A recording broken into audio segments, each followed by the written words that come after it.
Salut à tous, c'est Nico du Ciné Show et aujourd'hui, on se retrouve pour le nouveau film très personnel de James Gray. C'est parti pour Armageddon Time. Next time those schmucks say anything bad about those kids, you're gonna say something. You're gonna be a mensch, okay? Firm handshake. Okay, give me a hug. Armageddon Time est un drame américain réalisé et écrit par James Gray et comportant dans son casting Anne Hathaway, Anthony Hopkins, Jeremy Strong et Banks Repeta. Le film raconte l'histoire très personnelle du passage à l'âge adulte d'un garçon du Queens dans les années 80, de la force de la famille et de la quête générationnelle du rêve américain. Alors Armageddon Time, c'est le nouveau film du réalisateur James Gray et c'est un réalisateur que je ne connais pas forcément. À vrai dire, je n'ai vu qu'un seul film de ce réalisateur et il s'agit d'Ad Astra, avec Brad Pitt notamment, qui est du coup son unique film de science-fiction il me semble, et c'était un très bon film que j'avais beaucoup aimé, qui m'avait pas totalement marqué, mais en tout cas il y avait vraiment une réalisation très intéressante, et donc cette année il est de retour avec un film qui semble très personnel, puisqu'il va raconter en partie une version un petit peu fictive de sa jeunesse. Le film était présenté à Cannes il y a quelques mois, et personnellement j'ai eu l'occasion de le découvrir il y a maintenant 2 mois au Festival du cinéma américain de Deauville. Et donc, qu'est-ce que j'en ai pensé de ce drame réalisé par James Gray ? Eh bien, j'ai passé un très bon moment. Le film est très appréciable grâce à plusieurs aspects, notamment son casting, sa réalisation et son histoire très simple mais qui se suit avec grand plaisir. Tout d'abord, pour ce qui est du casting, il n'y a pas grand chose à dire tant tous les acteurs et actrices sont vraiment excellents. Que ce soit les acteurs très connus comme Anne Hathaway, qui joue le rôle d'une mère très attachante, de même pour Jeremy Strong, qui est un petit peu attachant de par son rôle beaucoup plus dur, puisqu'il joue le père du personnage principal, mais on a aussi Anthony Hopkins, qui joue le grand-père de Paul, donc le personnage principal, et il vole chaque scène où il apparaît. Il a vraiment une manière de parler et un charisme assez impressionnant. Il joue juste un grand-père de façon très très simple, mais il est instantanément attachant, son petit accent britannique rend très très cool, et clairement c'est l'une des meilleures performances du film, mais bon c'est Anthony Hopkins, on s'y attendait. Mais j'ai aussi été beaucoup surpris par la performance des 2 jeunes acteurs qui jouent Paul et l'ami afro-américain avec qui il va avoir une amitié plutôt sympathique à suivre, et du coup les 2 acteurs sont vraiment très très bons, notamment le jeune acteur qui joue Paul, qui est vraiment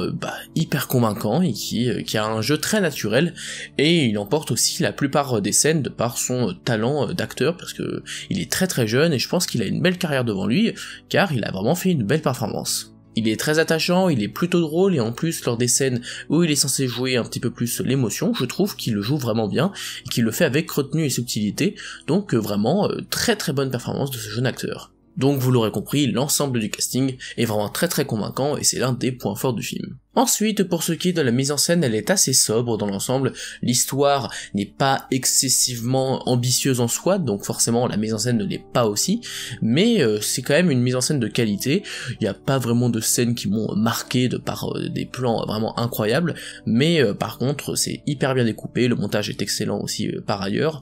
chaque scène est plutôt bien filmée, j'aime bien de manière générale les différents cadres qu'il utilise, mais il n'y a rien de révolutionnaire, mais c'est très très efficace, et j'apprécie la mise en scène assez subtile. La photographie est assez classique, il n'y a pas vraiment de jeux de couleurs qui sont particulièrement impressionnants, mais il y a tout de même un ou 2 plans sympathiques où il y a quand même une certaine beauté dans la manière de montrer notamment New York, où il y a un passage dans un musée aussi que j'ai trouvé plutôt sympathique, donc rien d'extraordinaire non plus, mais c'est quand même aussi plutôt efficace. Pour ce qui est de la musique, elle accompagne parfaitement le film, on a pas mal de morceaux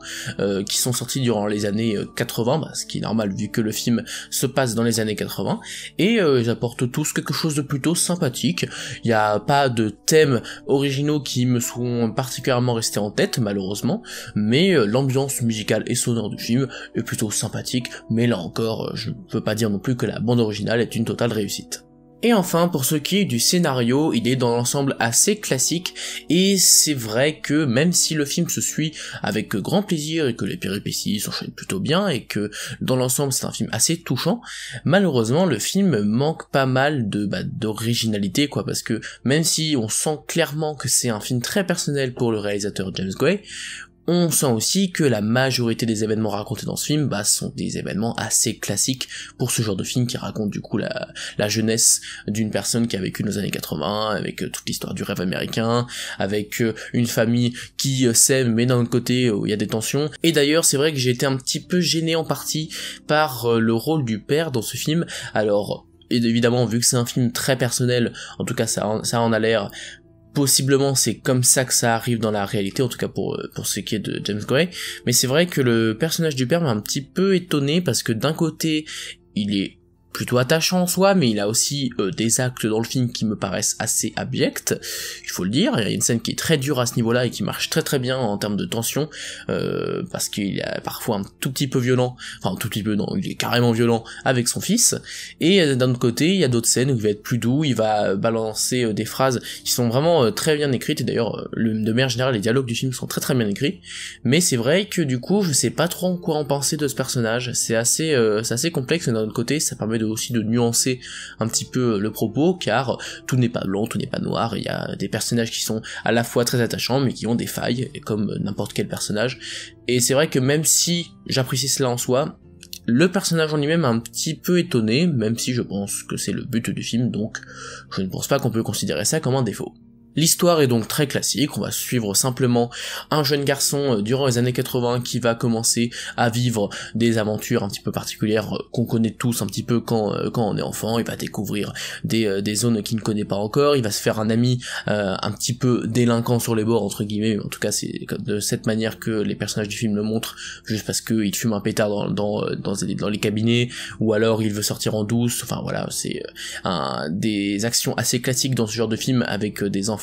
qui du coup se découvrent grâce à ces activités là, et dans l'ensemble ça reste efficace, car même si c'est pas très original, on a vu ça dans pas mal de films, c'est une formule qui marche, et on s'attache très facilement aux personnages du film, et malgré le fait qu'il n'y a pas d'événements qui soient particulièrement étonnants ou surprenants dans le film, c'est peut-être pas forcément grave, parce que au moins on s'évade un minimum durant ce film, car voilà, on suit des personnages très attachants, et je pense que clairement le point fort du film ça reste les personnages. Car en dehors du petit point qui me dérange peut-être un tout petit peu par rapport au père, mais qui n'est peut-être pas forcément un défaut, l'ensemble des personnages sont vraiment très bien écrits, on s'attache très facilement à tous les personnages, notamment le jeune garçon Paul, mais aussi bien sûr Anthony Hopkins,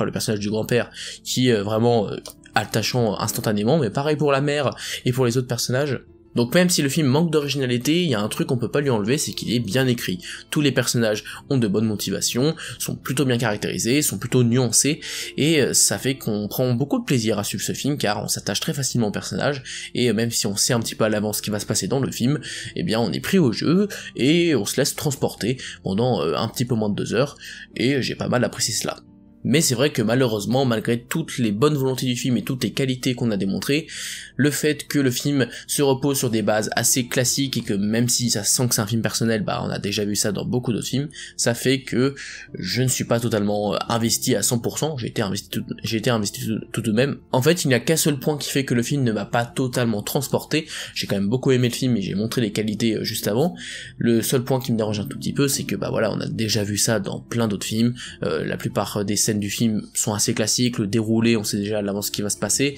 c'est vrai que c'est un petit peu dommage, on aurait peut-être pu s'attendre à quelque chose d'un petit peu plus particulier, étant donné que c'est un film qui est censé être très personnel par rapport à James Gray, et donc c'est juste ça que je trouve un petit peu dommage, et qui fait que le film ne m'a pas totalement marqué. Donc pour conclure, Armageddon Time c'est un excellent drame, avec de très bons personnages, un très très bon casting, vraiment les acteurs sont vraiment excellents dans ce film, la mise en scène est assez sobre mais elle est très efficace, et l'ambiance générale du film des années 80 est très appréciable également. On pourra regretter le fait que le film manque d'originalité, car malheureusement, malgré le fait que c'est un film très personnel pour son réalisateur, la plupart des événements racontés sont assez classiques, donc c'est ce qui fait que personnellement je n'ai pas totalement adoré ce film, mais il est possible que vous vous reconnaissiez possiblement